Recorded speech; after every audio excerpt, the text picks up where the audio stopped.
अस्सलाम वालेकुम दोस्तों, welcome back to my YouTube channel SK vlogs official. Friends, जैसा कि आप लोग जानते हैं एक इंतहाई अफसोसनाक ख़बर है। डॉक्टर अब्दुल कदीर साहब वफ़ात पा गए हैं। वो अब इस दुनिया में नहीं रहे, जिनका नमाज जनाज़ा फ़ैसल मस्जिद इस्लामाबाद में अदा कर दिया गया है और उनको पूरे फ़ौजी एज़ाज़ के साथ उनकी तदफ़ीन की गई है। और उनकी वसीयत के मुताबिक इस्लामाबाद के एच8 कब्रिस्तान में उनकी तदफ़ीन की गई है और उनकी ही वसीयत के मुताबिक प्रोफेसर डॉक्टर गज़ाली ने उनकी नमाज जनाज़ा पढ़ाई। जी तो दोस्तों, उनकी नमाज जनाज़ा पूरे फ़ौजी एज़ाज़ के साथ पढ़ाई गई। उनको पूरे फ़ौजी एज़ाज़ के साथ तदफ़ीन उनकी की गई। लेकिन अफ़सोस की बात ये है कि फ़ौत होने के बाद इतना प्रोटोकॉल देना और सारे फ़ौजी एज़ाज़ात के साथ तदफ़ीन करना, वो तो चले गए फ्रेंड्स।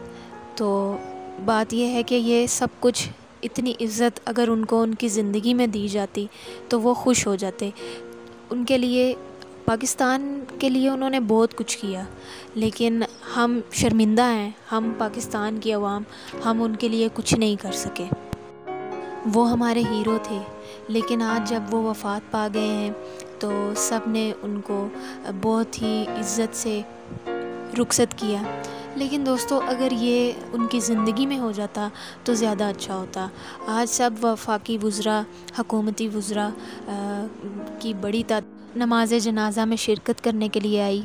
प्राइम मिनिस्टर पाकिस्तान आज भी तशरीफ़ नहीं लेकर आए। उनकी कौन सी ऐसी मसरूफ़ियात हैं जो वो एक हमारे पाकिस्तान के हीरो के नमाज जनाज़ा में शामिल होने के लिए नहीं आ सके। ये एक इंतहाई अफसोसनाक और दर्दनाक जो है वो सूरत हाल है। पाकिस्तान को एटमी पावर बनाने के बावजूद उन पर कई इल्ज़ामात उनकी ज़िंदगी में लगाए गए, लेकिन वो खुशी खुशी उन इल्ज़ामात को अपने सीने से लगाते रहे। लेकिन उन्होंने पाकिस्तान को एक एटमी क़ुव्वत बना दिया। 2 महीने से फ्रेंड्स वो बहुत शदीद बीमार थे और उनकी ये ख्वाहिश थी कि हुकूमत जो है, हुकूमत के जो नुमाइंदे हैं वो उनकी खैरियत दरियाफ़्त करने उनके पास आएँ। उन्होंने उनको ये पैगाम भी उन्होंने बराह रास्त भी दिया। वो ये चाहते थे कि उनसे प्राइम मिनिस्टर इमरान ख़ान साहब मुलाकात करें, लेकिन ऐसा हुआ नहीं। प्राइम मिनिस्टर साहब ने तो शायद उनसे फ़ोन पे भी कोई रब्ता नहीं किया। आज तो उनकी वफ़ात के बाद ट्वीट करने में कोई भी पीछे नहीं रहा, सब एक दूसरे से आगे निकल रहे थे ट्वीट करने में। लेकिन जब वो ज़िंदा थे और जब वो चाहते थे कि ये लोग उनसे मिलें, तो ये लोग उनसे नहीं मिले, क्योंकि इनके वादे और दावे बहुत बड़े बड़े थे और ये कहते थे जो हमारे कौमी हीरो हैं हम उनको आगे लेके आएंगे। तो मेरी तो ये ख्वाहिश थी कि जो डॉक्टर अब्दुल कदीर साहब हैं, इनको जो सदर पाकिस्तान बनाया जाता, इनको प्रेसिडेंट ऑफ पाकिस्तान बनाया जाता। लेकिन बदकिस्मती से ऐसा हुआ नहीं। ना इस हुकूमत ने किया बड़े बड़े दावे करने के बाद, ना पिछली हुकूमतों ने। तो दोस्तों, बदकिस्मती से डॉक्टर अब्दुल कदीर साहब हमारे बीच में नहीं रहे और उनकी वजह वफ़ात बताई जा रही है कि 2 माह पहले उनको कोविड हुआ था। कोविड की वजह से वो 2 हफ़्ते शदीद अलील रहे, हॉस्पिटल में एडमिट रहे और काफ़ी टाइम वो वेंटिलेटर पर भी रहे, फिर ऑक्सीजन पर रहे, लेकिन फिर वो ठीक हो गए थे और उनको डिस्चार्ज कर दिया गया था 2 हफ़्तों के बाद। लेकिन डिस्चार्ज होने के बाद उनको सांस लेने में दुश्वारी हो रही थी और कोविड जो था वो उनके लंग्स पर असर अंदाज़ हो चुका था और इस वजह से आज सुबह तकरीबन 6 बजे के करीब उनकी तबीयत ज़्यादा ख़राब हुई, जिसकी बिना पर अहले खाना की जानिब से उनको हॉस्पिटल में शिफ्ट किया गया और वहाँ पर जाके उनको ब्लीडिंग उनके लंग्स से होने लग गई। वो ब्लीडिंग मुंह के ज़रिए बाहर आने लग गई और तकरीबन 7 सवा 7 के करीब उनकी डेथ हो गई। तो फ्रेंड्स, आज पाकिस्तान के लिए बहुत ही दुख का दिन है कि एक अज़ीम जो हमारे कौमी हीरो हैं वो हमसे बिछड़ गए हैं, वो वफ़ात पा गए हैं।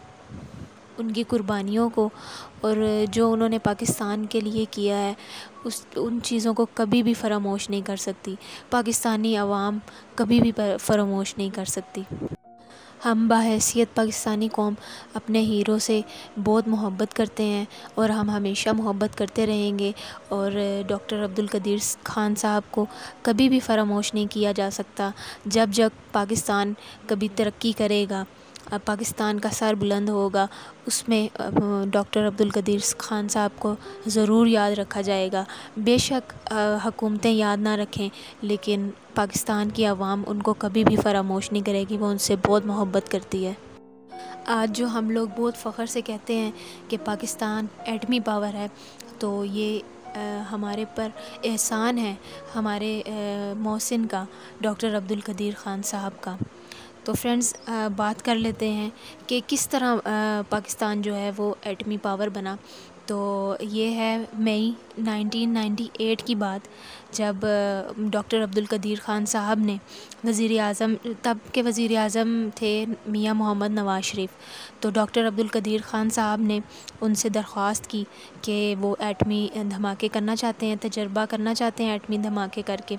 तो जिसकी जो इजाज़त है वो तब के प्राइम मिनिस्टर मियां मोहम्मद नवाज़ शरीफ ने उनको दी और फिर चागी के मुकाम पर एटमी धमाके किए गए। कामयाब तजर्बा रहा हमारा।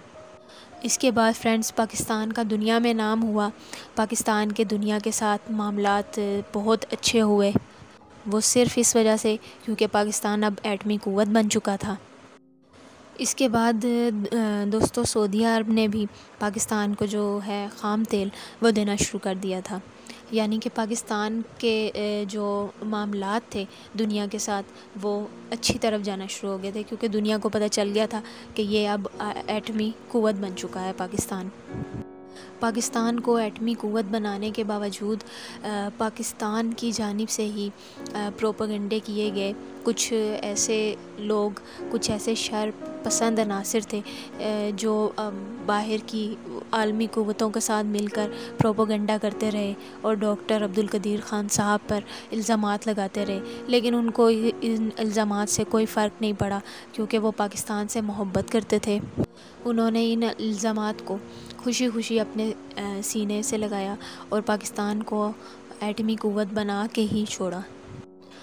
तो वो हमसे बिछड़ चुके हैं और तो हम उनके लिए कुछ नहीं कर सकते, लेकिन उनके लिए हम दुआ कर सकते हैं। आप लोगों ने उनको दुआओं में याद रखना है, उनके अहले खाना को दुआओं में याद रखना है। अल्लाह ताला उनको सब्र जमील अता फ़रमाए और डॉक्टर अब्दुल कदीर ख़ान साहब को जन्नतुल फिरदौस में आला मकाम अता फ़रमाए, उनके दर्जात बुलंद करें, उनकी मंजिलें आसान फ़रमाएँ और अल्लाह ताला उनको अपने अर्श के साए में जगह दें, क्योंकि उन्होंने पाकिस्तान के लिए बहुत कुर्बानियाँ दी। पाकिस्तान की पूरी आवाम के लिए वो हीरो हैं, वो फ़ख्र पाकिस्तान हैं।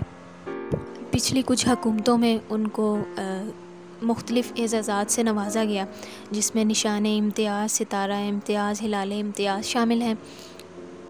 लेकिन दोस्तों, वो इससे कई ज़्यादा के मुस्तहिक थे।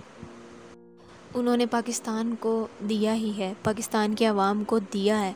पाकिस्तान से उन्होंने कुछ मांगा नहीं या कुछ छीना नहीं, कुछ चोरी नहीं किया, उन्होंने पाकिस्तान को दिया ही है। तो आप लोगों ने उनको अपनी दुआओं में बहुत याद रखना है, उनके लिए दुआए मग़फ़िरत करनी है। आज वीडियो बनाने का मकसद सिर्फ़ यही था कि हम उनकी ज़िंदगी पर मुख्तसर सी गुफ्तगू करें, क्योंकि आज हर पाकिस्तानी, मुझे पता है, दुखी है उनके जाने से। वो उनके बारे में बात करना चाहते हैं, उनके बारे में सुनना चाहते हैं। इस दुनिया के बेकदरे लोगों से जो है उनकी वो जान एक किस्म की छूट गई है और वो अपने खालिक हकीकी से जा मिले हैं। आखिर में आप सब दोस्तों से उनके लिए दुआओं की अपील है। आप लोगों ने अपना भी ख्याल रखना है, अपने प्यारों का ख्याल रखना है, मुझे दुआओं में याद रखना है। मिलेंगे एक और व्लॉग में, तब तक के लिए अल्लाह हाफ़िज़।